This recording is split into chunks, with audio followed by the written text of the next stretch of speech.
주차 맛집은 우리가 원조. 일산 풍동 애니골 맛집거리. 지난 서현 맛집거리 영상이 올라간 이후로 주차 맛집에 대한 제보가 이어졌는데요. 경기도 부근의 주차 맛집은 이곳이라는 상권이 여럿 언급되었습니다. 먼저 과천이 있었고요. 용인, 이천과 여주도 있었습니다. 하남이나 남양주, 파주나 김포도 이런 주차가 편리한 대형 맛집이나 상권을 몇 개씩 보유하고 있죠.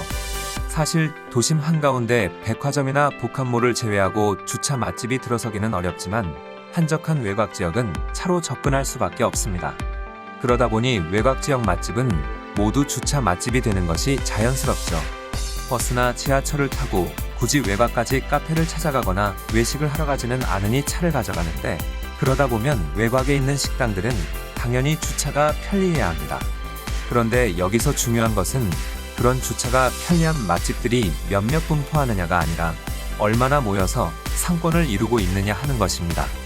그 중에 오늘은 외곽 지역 주차가 편리한 대형 음식점들이 밀집한 상권 중에 원조격에 해당하는 풍동 애니골 상권에 나와 있습니다. 그런데 혹시 애니골은 들어보셨나요?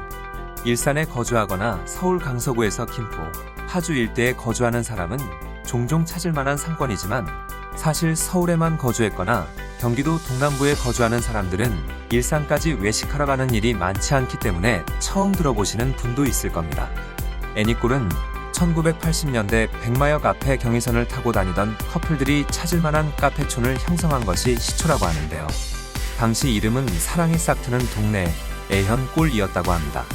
그러다 점점 애현골, 애인골 하다가 애니골이 되었다고 하네요. 그렇게 정해진 이름치고는 가로수길, 경리단길처럼 상권의 공식적인 명칭이 된 것이 신기하긴 하지만 어쨌든 이런 상권들보다 한참 앞섰던 맛집거리 상권인 것은 분명합니다. 고양시가 지정한 테마거리이자 상권을 위한 별도 홈페이지까지 있을 정도로 생각보다 규모가 있는데요. 그럼에도 외부에 좀 더 알려지지 않은 게 이상할 정도입니다. 애니골은 생소하지만 일산 칼국수는 들어보셨나요? 칼국수 맛집으로 소문난 일산 칼국수 본점이 이 애니골 상권에 위치합니다. 와보신 분들은 알겠지만 한 개 점포가 아니라 하나의 기업에 가까운 규모와 회전율을 자랑하죠. 또 가나안덕이라는 브랜드는 들어보셨나요? 하남, 시흥, 송도, 광명, 통일동산, 대구노수, 인천대공원 등 외곽지역 맛집하면 가장 먼저 생각나는 오리고기 메뉴로 유명한 그 가나안덕 본점이 이 풍동 애니골 상권에 자리 잡고 있습니다. 다시 점포들을 둘러보면서 살펴볼 예정이고요. 그리고 90년대 이별 아닌 이별로 유명했던 가수 이범학님이 가수 겸 유튜브 라이브 DJ로 활동하고 있는 카페이자 고양시 상징 건축물 1호로 지정된 화사랑도 이곳에 자리 잡고 있죠. 원래 이곳은 숲속의 섬이라는 찻집이었는데 8, 90년대 전성기를 누렸던 화사랑의 이름이 입혀졌습니다. 다른 가게들과는 다르게 출입구로부터 매장까지 길게 들어가야 만나볼 수 있는데 상권을 둘러볼 때 다시 살펴보겠습니다.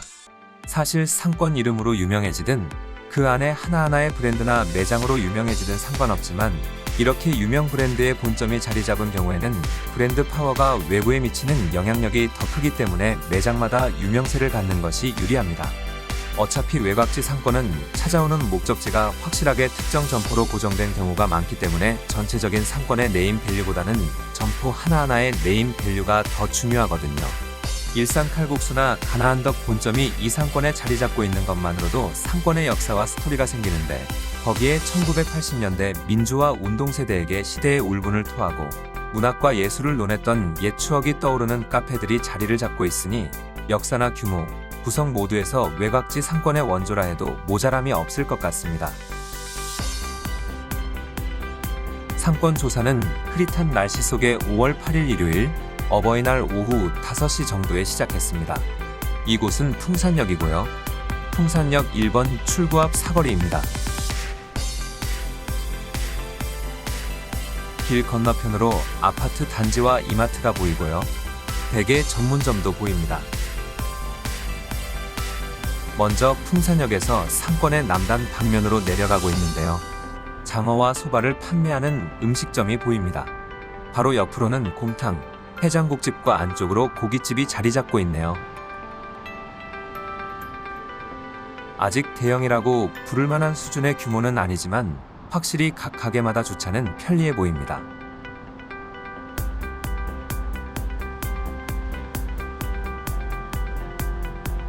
좀 더 내려가면 꽤 규모가 있고 깔끔하게 디자인된 세차장이 보이는데요.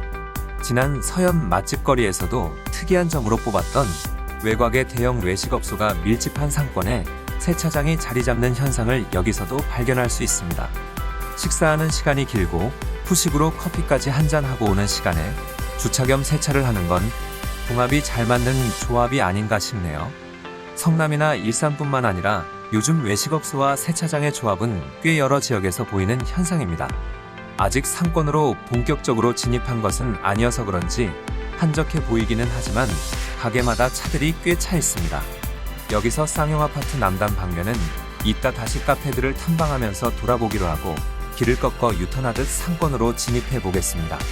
꺾어 들어가는 입구에는 돈가스 클럽이 있는데요. 돈가스 클럽은 외곽 지역의 매장 규모를 크게 해서 오픈하는 대표적인 가족형 외식 브랜드죠. 외곽 외식업소 밀집 상권에서 많이 발견할 수 있는 브랜드이므로 기억해 두시면 좋겠네요. 길을 따라 더 올라가면 먼저 골프클럽이 눈에 띕니다. 골프 연습장 밑으로 세차장과 흑염소 요리 전문점이 보이고요. 골프 연습장이 넓게 자리 잡으면서 그 주변으로 외식업소가 밀집한 것은 세차장과 마찬가지로 궁합이 꽤 좋은 조합인 것 같습니다. 역시 골프 연습장도 주차라는 키워드가 공통으로 적용된다는 점이 재미있네요. 골프 연습장 옆으로는 양꼬치 가게가 보입니다.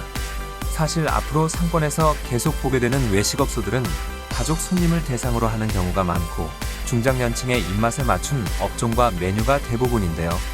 양꼬치 전문점은 주점의 하나로 볼 수 있어서 좀 더 젊은 남성층을 겨냥하는 업종이기 때문에 이런 종류의 업종이나 업태가 상권에 많지는 않습니다. 상권의 전체적인 성격과 다른 업종이나 업태를 가진 매장은 가끔 분포할 때만 시너지가 있으니 너무 많아지지 않도록 입점에 신중해야 합니다. 골프 연습장은 그리고 빗방울이 떨어지는데도 빈 슬롯을 찾아보기 어려울 정도로 호황이네요. 주변 외식업소에도 분명히 영향을 미칠 만한 잠재 고객 수로 보입니다. 이번에는 상권의 동쪽 방면으로 가기 위해 북서 방면 교차로에 있는데요. 생선찜 전문점에 손님이 꽉 차 있습니다. 생선찜 전문점뿐만 아니라 갈비 전문점도 차들이 꽉 차 있고요. 계속 차들이 나오고 들어갑니다. 주차 공간을 넉넉하게 잡은 것 같은데도 매장 외부까지 빼곡하게 차들이 주차해 놓은 모습이네요. 그 옆으로 누룽지백숙 가게에도 차들이 꽉 차 있고 사람이 많습니다. 주말 저녁이어서 그런지 가족끼리 외식하는 수요가 많은 것 같습니다. 생선찜이나 갈비, 닭백숙 메뉴에 따라 고객 연령대나 구성이 조금씩 다르겠지만 공통으로 가족 단위 외식 고객이 함께 오기에 괜찮겠다는 생각이 들게 합니다. 상권으로 더 깊숙하게 들어가는 길에는 삼성캐슬 6차 연립주택이 보이는데요. 4층 규모의 주택들로 진짜 마을이 구성되어 있기 때문에 상권 전체에 마을 이미지를 주고 있습니다. 상권의 중앙부에는 애니골 안내 표지와 원조 연탄갈비, 편의점이 보이는데요. 이 지점은 상권의 북서부, 남서부와 북동부를 가르는 3개 방면의 교차로 역할을 하고 있습니다. 지금까지 생선찜이나 갈비, 누룽지백숙과 통닭가게를 지나온 방면이 북서부였다면 북동부 방면으로 올라가면 좀 더 대형 외식업소들이 분포합니다. 돈가스 클럽처럼 주로 외곽 지역에 자리 잡으면서 쾌적한 매장과 매운맛으로 유명한 한소반, 쭈꾸미가 위치하고 있습니다.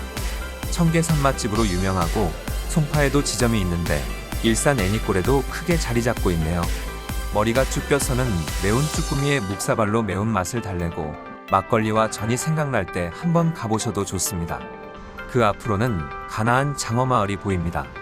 농업법인 가나안 더고리 농장은 홈페이지 상으로는 크게 4가지 브랜드를 운영하고 있는데요. 먼저 가장 기본적인 오리 숯불구이로 가나안덕 브랜드가 있고요. 진흙구이와 백숙으로 특화시킨 미더검과 오리 숯불갈비, 불고기 브랜드 바른 오리갈비도 있습니다. 홈페이지에는 나오지 않지만 가나안 버섯 칼국수나 미완성 카페도 같은 가나안 법인의 음식점들이죠. 모두 애니콜 상권에 모여 있어서 상권 내 가나안 계열 음식점이 차지하는 면적, 비중, 위치가 큽니다. 사실 가나안덕은 300만 원을 가지고 김포 허허벌판에서 무허가 비닐하우스로 시작한 브랜드입니다. 그러다 김포에서 무허가 영업을 할 수 없게 되자 1998년 지금의 가나안덕 본점이 있는 일산 풍동 한켠에 역시 비닐하우스로 자리를 잡았다고 하네요. 그런 스토리를 알고 보면 현재의 매장 규모나 사업 다각화가 사뭇 대단하게 느껴집니다. 북동부 방면에서 하나 더 빼놓을 수 없는 브랜드가 청초수 물회입니다. 속초에 본점이 있는 물회 맛집이 이곳에도 자리를 잡고 있습니다. 그 위층으로는 청주에 본점이 있는 권가재면소가 들어와 있는데 우동 맛집으로 유명한 브랜드죠. 상권의 북동부 방면은 좀 더 네임밸류가 있는 외식 브랜드의 본점이나 분점이 자리 잡고 있어서 전체 상권의 집객력을 크게 키우고 있는 것으로 파악됩니다. 마지막으로 상권의 남서부 방면에서는 고깃집과 카페를 찾았습니다. 남서부 방면으로 내려가는 길에는 원조연 탕갈비, 광릉불고기, 양수면옥, 모구촌 웰빙마을, 주막 같은 고깃집들이 자리 잡고 있고 마루샤브나 황도바지락 칼국수, 꽁당보리밥 두부찜 같은 한식류도 분포합니다. 그런데 더 눈길이 가는 것은 골목 중간중간이나 끝에 위치하는 카페들이었습니다. 앞서 언급한 오랜 역사를 가진 화사랑 카페를 비롯해서 카페 오유기, 카페 나오, 엘피조 커피, 에트르 프레시머 같은 특색 있는 카페들이 거리의 끝이나 초입에 자리 잡고 있습니다. 심지어 프랜차이즈 커피 매장인 투썸플레이스도 이쪽 부근에 위치하는데 매장이 크고 분위기가 좋은 상권의 전반적인 성격을 그대로 가지고 있습니다. 오랜 기간 형성된 외곽지 상권의 대표 풍동 애니꼴 상권. 어떠셨나요? 부모님이나 아이들과 함께 오기에 적합해 보이지 않나요? 생각보다 다양한 종류의 먹거리가 있고 후식까지 해결할 수 있는 데다가 무엇보다 주차가 편리하고 매장이 커서 손님이 많은 매장도 여유가 느껴집니다. 또 요즘 형성되는 신흥 상권은 가질 수 없는 예전 어려웠던 시절의 스토리와 성공담이 담겨 있고 전국적인 브랜드의 본점이 위치하거나 그 옛날 카페촌의 정취도 느낄 수 있습니다. 이 매력적인 주차 맛집이자 진짜 맛집들은 앞으로 어떻게 될까요? 한번 주의 깊게 관찰해 보시죠. 상권 읽어주는 남자 주팀장이었습니다. 좋아요, 댓글, 구독, 알림 설정.